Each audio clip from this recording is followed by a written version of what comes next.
recent years, RU46 and medical abortions have been really pushed on women. What do you think about RU46?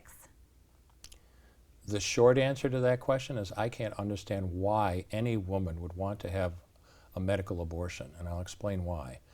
No matter how abortion-minded she is. There are a lot of problems with RU46.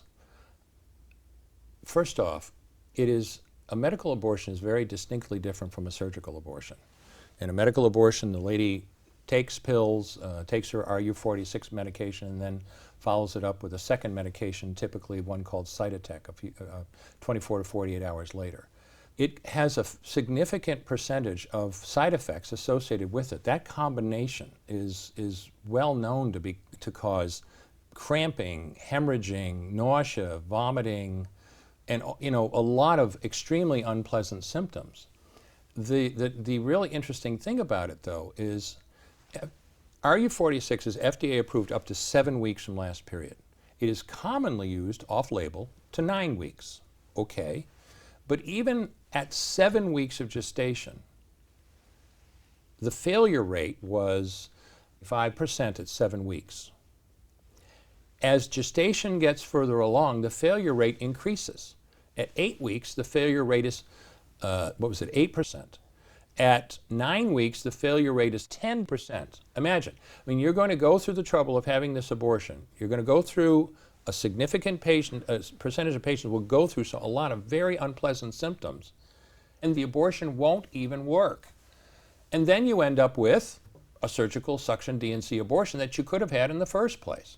And are there other health problems or along the way as well, as far Very as definitely. Having a failure rate? There's one huge difference between a surgical and a medical abortion. When you do a surgical abortion, you have tissue, you have baby parts, you have all the contents of the uterus.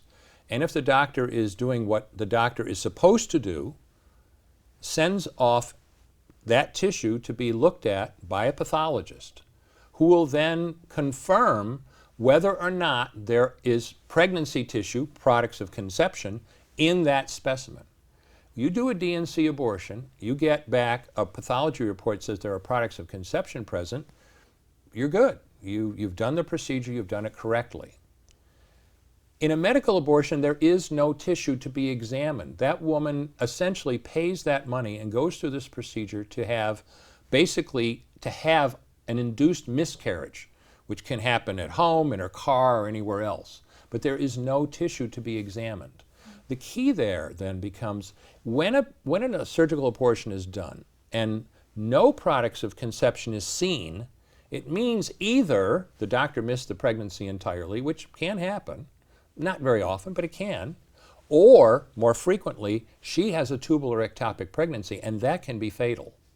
Can you explain more the danger for a woman who may have an ectopic pregnancy if she's seeking an RU46 abortion? You must rule out an ectopic pregnancy. But the only way to rule out an ectopic pregnancy, if you're going to use RU46, is to do an ultrasound. And not everyone prescribing RU46 is getting ultrasounds. There have been deaths associated with RU46, mostly from infections or undiagnosed ectopic pregnancy. Ectopic pregnancy can kill you in no time flat because a pregnancy was never meant to be in a fallopian tube. And it can only go so far before that tube ruptures, and hemorrhage, sometimes severe hemorrhage, follows. Another reason or justification pro-abortion advocates use for abortion on demand in America is that it's necessary because of ectopic pregnancies. That's rubbish. Ectopic pregnancies are life-threatening. Treating an ectopic pregnancy is not doing an abortion. It is saving that woman's life. It's that simple. I arrived at my office one day and there were picketers surrounding our building, praying, holding their signs. They didn't have our names on the signs, but we knew they were there for us. And people frequently ask me, what are you thinking when we're outside picketing?